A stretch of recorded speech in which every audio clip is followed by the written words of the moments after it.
गुरुवार व्रत कथा, बृहस्पतिवार व्रत कथा। नमस्कार भाइयों बहनों और मित्रों, जय माँ गायत्री। आप सभी का मेरे YouTube चैनल शुभकर माही अष्टों में स्वागत है। आज गुरुवार के दिन सुनेंगे गुरुवार की व्रत कथा। उससे पहले आप सभी से नम्र निवेदन है, अगर आप मेरे चैनल पर पहली बार आए हैं तो प्लीज़ वीडियो को लाइक, चैनल को सब्सक्राइब और वीडियो को ज़्यादा से ज़्यादा शेयर अवश्य करें, ताकि आपके साथ साथ आपके अपने भी इस कथा को सुनकर लाभ ले सकें। गुरुवार व्रत करने से बृहस्पति देवता प्रसन्न होते हैं। यह व्रत अत्यंत फलदायी है। अग्नि पुराण के अनुसार ऐसा बताया गया है कि अनुराधा नक्षत्र युक्त गुरुवार से आरंभ करके 7 गुरुवार व्रत करने से बृहस्पति ग्रह की हर पीड़ा से मुक्ति मिलती है। और बेल आइकन को अवश्य दबाएं ताकि आने वाली वीडियो की नोटिफिकेशन आप सभी को मिल सके। गुरुवार का व्रत करने से व्यक्ति के समस्त मनोरथ पूर्ण हो जाते हैं। बड़े से बड़े संकट समाप्त हो जाते हैं। व्यक्ति के जीवन में किसी भी प्रकार की खुशहाली की कमी नहीं रहती। माना जाता है कि जो लोग संतान संबंधी समस्या से जूझ रहे हों, जिन्हें संतान की प्राप्ति करनी हो, उनको गुरुवार का व्रत अवश्य करना चाहिए। या जिनके वैवाहिक जीवन में कोई समस्या हो, उनको भी गुरुवार का व्रत अवश्य करना चाहिए और इस कथा का स्मरण अवश्य करना चाहिए। ऐसा करने से कुंडली का गुरु ग्रह शुभ फल प्रदान करता है और व्यक्ति के जीवन की समस्याएं समाप्त हो जाती हैं। बृहस्पतिवार व्रत कथा के अनुसार प्राचीन समय की बात है कि एक नगर में एक बड़ा व्यापारी रहता था। वह जहाजों में माल लदवा कर दूसरे देश में भेजा करता था। वह जिस प्रकार अधिक धन कमाता था, उसी प्रकार जी खोलकर दान भी करता रहता था। परंतु उसकी पत्नी अत्यंत ही कंजूस प्रवृत्ति की थी। वह किसी को भी एक दमड़ी नहीं देना चाहती थी। वह अपने पति को भी दान करने के लिए मना करती रहती थी, लेकिन उसके पति उसकी कोई बात नहीं मानते थे और वह प्रतिदिन दान किया करते थे। एक बार सेठ जी जब दूसरे देश व्यापार करने के लिए चले गए तो उनके पीछे से बृहस्पति देव ने साधु वेश में उसकी पत्नी से भिक्षा मांगने के लिए उसके घर पहुंच गए। व्यापारी की पत्नी बृहस्पति देव से कहने लगी कि हे साधु महाराज, मैं इस दान और पुण्य से तंग आ गई हूँ। आप कोई ऐसा उपाय बताएं जिससे मेरा सारा धन नष्ट हो जाए और मैं आराम से रह सकूं। मैं यह धन लुटता हुआ नहीं देख सकती। बृहस्पति देव कहने लगे कि हे देवी, तुम तो बड़ी ही विचित्र हो। हर स्त्री चाहती है कि उसके घर में धन धान की कोई कमी ना रहे, उसके घर में हर प्रकार का सुख रहे, पर पता नहीं तुम कैसी हो जो चाहती हो कि तुम्हारा सारा धन नष्ट हो जाए। संतान और धन से क्या कोई दुखी होता है जो तुम धन से इतनी दुखी हो? अगर तुम्हारे पास धन अधिक हो गया है तो तुम इसे अच्छे कार्यों में लगाओ। कुंवारी कन्याओं का विवाह करवाओ, विद्यालय बनवाओ, बाग बगीचों का निर्माण कराओ। ऐसे पुण्य कार्य करने से तुम्हारा यह लोक भी सुधर जाएगा और परलोक भी सार्थक हो जाएगा। परंतु साधु की इन बातों से व्यापारी की पत्नी को कोई भी खुशी नहीं हुई। उन्होंने कहा, मुझे ऐसे धन की आवश्यकता ही नहीं है जिसे मैं दान में दूं। अब बृहस्पति देव कहने लगे, यदि तुम्हारी ऐसी इच्छा है तो तुम एक उपाय करना। 7 रविवार घर को गोबर से लीपना, अपने केसों को पीली मिट्टी से धोना, केसों को धोते समय स्नान करना।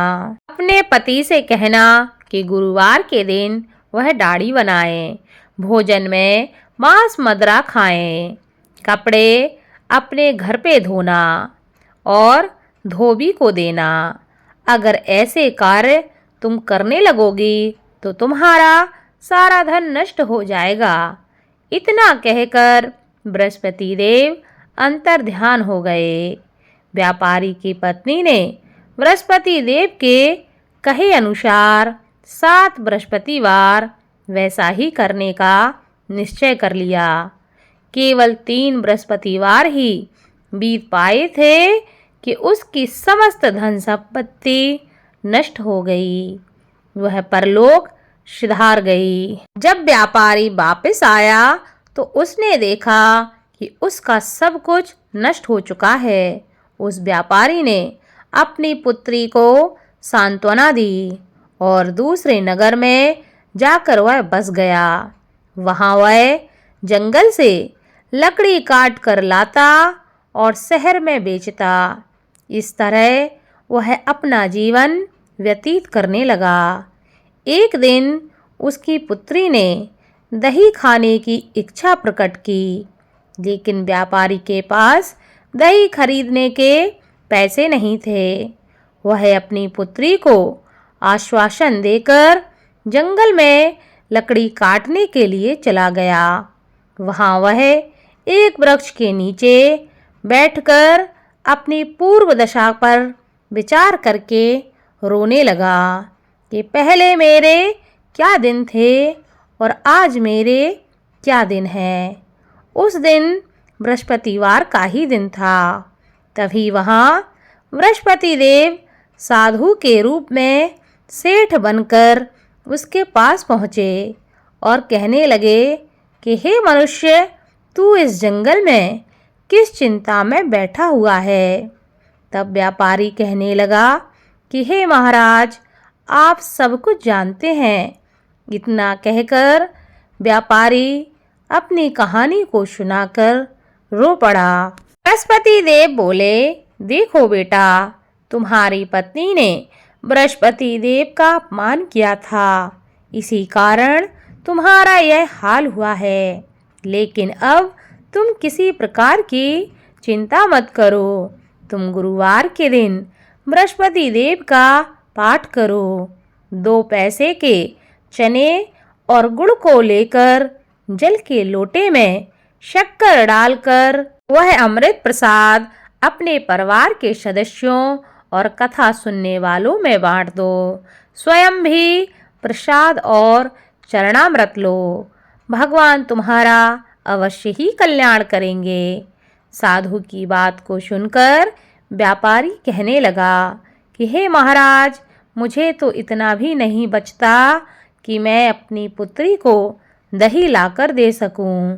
इस पर साधु जी कहने लगे, तुम लकड़ियां शहर में बेचने जाना। तुम्हें लकड़ियों के दाम पहले से चौगने मिलेंगे, जिससे तुम्हारे सारे कार्य सिद्ध हो जाएंगे। उस दिन उसने लकड़ियां काटी और शहर में बेचने के लिए वह चल पड़ा। उसकी लकड़ियां अच्छे दाम में बिक गईं, जिससे उसने अपनी पुत्री के लिए दही ले लिया और गुरुवार की कथा के लिए चना और गुड़ लेकर कथा की और प्रसाद बांटकर स्वयं भी उसने प्रसाद खाया। उसी दिन से उसकी सभी कठिनाइयाँ दूर होने लगीं, परंतु अगले बृहस्पतिवार को वह कथा करना भूल गया। अगले दिन वहाँ के राजा ने एक बड़े यज्ञ का आयोजन करके पूरे नगर के लोगों के लिए भोज का आयोजन किया। राजा की आज्ञा के अनुसार पूरा नगर राजा के महल में भोज करने गया, लेकिन व्यापारी व उसकी पुत्री तनिक विलंब से पहुँचे। अतः उन दोनों को राजा ने महल में ले जाकर भोजन करवाया। जब वे दोनों लौटकर आए तब रानी ने देखा कि उसका खूंटी पर टंगा हार गायब है। रानी को व्यापारी और उसकी पुत्री पर संदेह हुआ कि उसका हार उन दोनों ने ही चुराया है। राजा की आज्ञा से उन दोनों को कारागार में कोठरी में डाल दिया गया। कैद में पड़कर दोनों ही अत्यंत दुखी हुए। वहां उन्होंने बृहस्पति देव का स्मरण करना प्रारंभ कर दिया। बृहस्पति देव ने प्रकट होकर व्यापारी को उसकी भूल का आभास कराया और उसे सलाह दी कि गुरुवार के दिन कैद खाने के दरवाजे पर तुम्हें 2 पैसे मिलेंगे। उनमें से तुम चने और मुनक्का मंगवा कर विधि पूर्वक बृहस्पति देव का पूजन करना। तुम्हारे समस्त दुख दूर हो जाएंगे। बृहस्पतिवार को कैद खाने के द्वार पर उन्हें 2 पैसे मिले। बाहर सड़क पर एक स्त्री जा रही थी। व्यापारी ने उसे बुलाकर गुड़ और चने लाने को कहा। इस पर वह स्त्री कहने लगी, मैं अपनी बहू के लिए गहने लेने जा रही हूँ, मेरे पास अभी समय नहीं है। इतना कहकर वह वहाँ से चली गई। थोड़ी देर बाद वहाँ से एक और स्त्री निकली। व्यापारी ने उसे बुलाकर कहा कि हे बहन, मुझे बृहस्पतिवार की कथा करनी है, तुम मुझे 2 पैसे का गुड़ और चना लाकर दे दो। बृहस्पति देव का नाम सुनकर वह स्त्री बोली, भाई मैं तुम्हें अभी गुड़ चना लाकर देती हूँ। मेरा इकलौता पुत्र मर गया है, मैं उसके लिए कफन लेने जा रही थी, लेकिन मैं पहले तुम्हारा काम करूँगी, उसके बाद अपने पुत्र के लिए कफन लेने जाऊँगी। वह स्त्री बाजार से व्यापारी के लिए गुड़ चना ले आई और स्वयं भी बृहस्पति देव की कथा सुनी।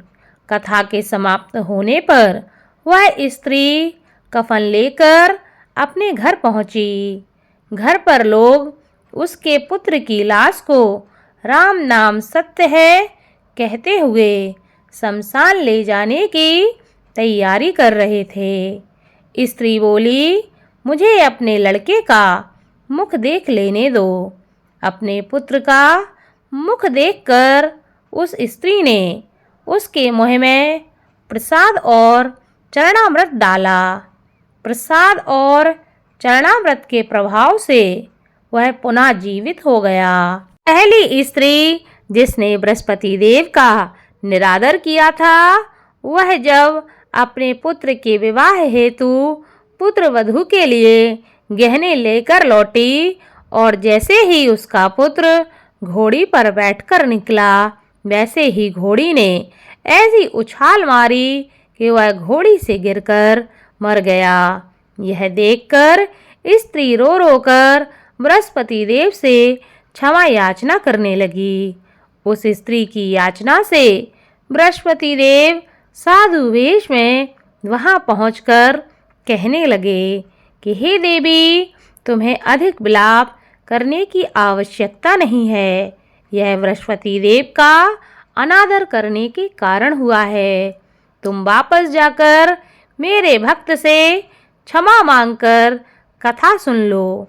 तुम्हारी सभी मनोकामनाएं पूरी हो जाएंगी। जेल में जाकर उस स्त्री ने व्यापारी से माफ़ी मांगी और उसने कथा सुनी। कथा के उपरांत वह प्रसाद और चरणामृत लेकर अपने घर वापस लौट गई। घर आकर उसने चरणामृत अपने मृत पुत्र के मुख में डाला।